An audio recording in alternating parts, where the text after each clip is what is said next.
ini. Sesi pertama ini kita gunakan untuk saling mengenal dan melihat apakah konseling karir ini sesuai dengan kebutuhan Anda. Nah, bagaimana perasaan Anda saat ini? Perasaan saya, alhamdulillah, hari ini sangat senang pastinya dan happy selalu. Oh ya, baik. Apa alasan Anda mengikuti layanan konseling karir ini? Saya ingin mengajar karir saya sebagai pembisnis, tapi setelah lulus kuliah, terus tuh juga ada masalah, yaitu dari orang tua saya sendiri. Sebenarnya orang tua saya sendiri tuh menyuruh saya untuk bekerja, tetapi saya ingin melanjutkan kuliah saya terlebih dahulu. Oh gitu. Oh ya. Apakah Anda pernah mengikuti konseling sebelumnya? Pernah sebelumnya, pernah. Oh ya. Bagaimana kondisi Anda saat ini secara emosional dan akademik? Emosional sih agak tegang ya, karena sering debat sama orang tua saya, karena dengan pemilihan saya juga. Terus tuh juga kalau akademik sih saya sedang kuliah keguruan, saya selalu merasa siap untuk berproses untuk kedepannya seperti apa, tetapi juga saya butuh bantuan. Bantuannya itu bagaimana sih caranya biar saya itu di bidang karir saya itu seperti apa? Oh ya begitu, baik. Apakah Anda merasa siap untuk memulai proses konseling yang berkelanjutan? Saya siap. Nah, baik, biar saya jelaskan proses layanan secara singkat ya. Nah, konseling karir ini terdiri dari tahapan screening seperti yang kita lakukan sekarang, lalu exploring, understanding, action, dan ending. Nah, kita akan bekerja bersama untuk menemukan arah karir Anda. Sebagai persiapan, apakah Anda bisa menulis riwayat pendidikan, pengalaman kerja, kegiatan organisasi, minat, serta alasan ingin konseling ini? Opsional tapi bisa membantu kita.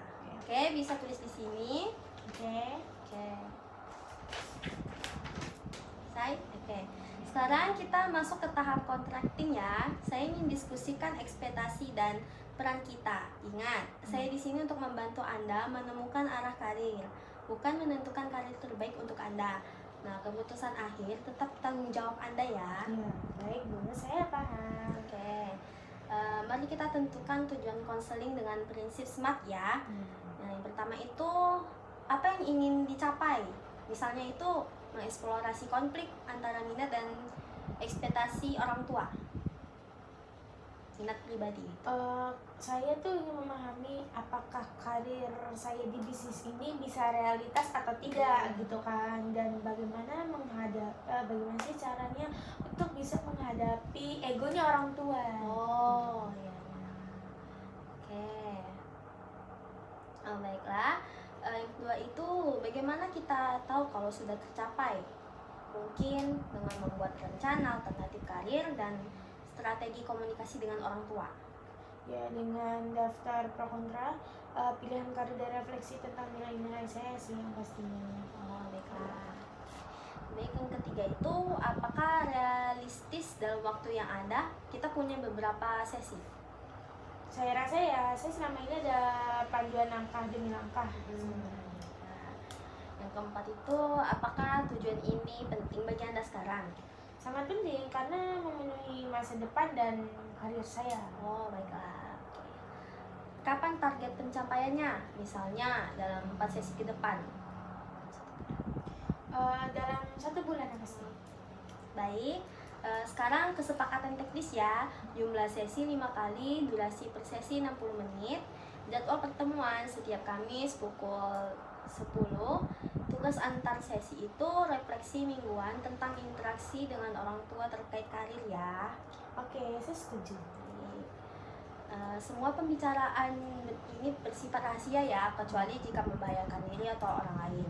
Nah, Mbak Miss ini berhak berhenti kapanpun dengan pemberitahuan jika isu pribadi muncul. Saya bisa rekomendasikan konseling lanjutan. Baik, saya paham. Mari kita dokumentasikan kontrak sederhana ini ya. Isi ini terlebih dahulu. Nah, sekarang kita ke tahap exploring ya. Nah, mari bangun rapot dulu ya. Ceritakan sedikit tentang apa yang membuat Anda tertarik dengan bidang bisnis, terutama dalam konteks konflik dengan keinginan orang tua. Saya suka bisnis karena termotivasi yang pasti dengan saudara saya itu. Karena saya bahagia aja gitu, tapi orang tua bilang itu tidak stabil dan saya ingin fokus ke pekerjaan kantoran. Oh ya, baik. Mari eksplorasi diri ya dan pengalaman. Nah, pengalaman belajar atau kerja apa yang paling berkesan bagi Anda? Saat saya membantu pedagang bersama saudara saya itu berkesan karena orang lain suka dan saya merasa berguna gitu. Oke. Nah, apa yang Anda sukai dari pengalaman tersebut? Apa yang sangat disukai? Rasanya bebas bereaksi dan bisa ekspresikan diri gitu, cara untuk melayani orang. Oke. Nah, apa yang Anda tidak sukai dari ini? Kadang tuh kurang dari penghasilan, tekanan dari orang tua, terus tuh saya juga membuat diri saya tuh ragu. Oke, baik. Nah, sekarang eksplorasi nilai dan minat ya. Apa hal yang paling penting bagi Anda dalam pekerjaan? Misal nih, stabilitas, kebebasan, pengabdian, atau pendapatan.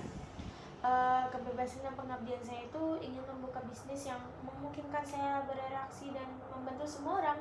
Maksudnya kayak yang lebih secara besar-besaran gitu. Baik. Oke. Jika Anda bisa memilih pekerjaan apapun tanpa batasan, pekerjaan apa yang Anda pilih dan mengapa? Ini termasuk bidang bisnis ya. Bisnis apa? Pasti saya paling jadi bisnis sembako karena ingin bermanfaat meski orang saya bilang itu tidak akan aman. Menurut saya bisnis sembako itu membantu pekerjaan dari orang tua saya juga, dari saudara saya gitu kan. Karena menurut saya sembako itu untuk masyarakat ya kan, kita Ya. kan mau tidak mau harus bisnisnya yang secara besar-besaran yang kita bisa sembako itu sih. Sebenarnya nggak dari sembako juga, dari misalkan baju, minyak wangi, terus tuh kayak tah itu sejadah dan lain-lain. Baik, eksplorasi dan faktor eksternal ya. Siapa yang paling berpengaruh dalam keputusan karir Anda? Yang pasti orang tua saya yang pertama. Ya. Terus tuh mereka juga selalu mendorong ke arah perkantoran ya menurut saya. Ya, gitu ya. Baiklah, bagaimana dukungan keluarga, teman, atau lingkungan terhadap pilihan Anda gitu? Kalau keluarga saya itu kurang mendukung, kalau saya itu tidak di perkantoran. Terus tuh mereka bilang bisnis itu butuh modal banyak. Sembako itu nggak cukup 100, nggak cukup beratus-ratus, yang pasti sejuta. Sejuta ke atas udah pasti ya kan. Ya. Terus tuh juga teman-teman juga tuh lagi lebih ke positif lah ya.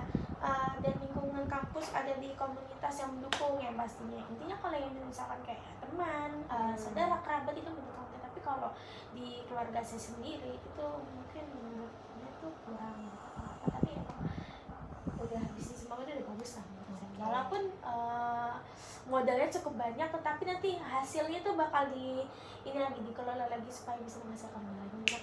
Oh, ya. Oke. Baik ya, mari saya rangkum dari pembicaraan kita ini. Tampaknya Mbak ini menghargai pekerjaan yang memberikan kebebasan dan makna sosial ya.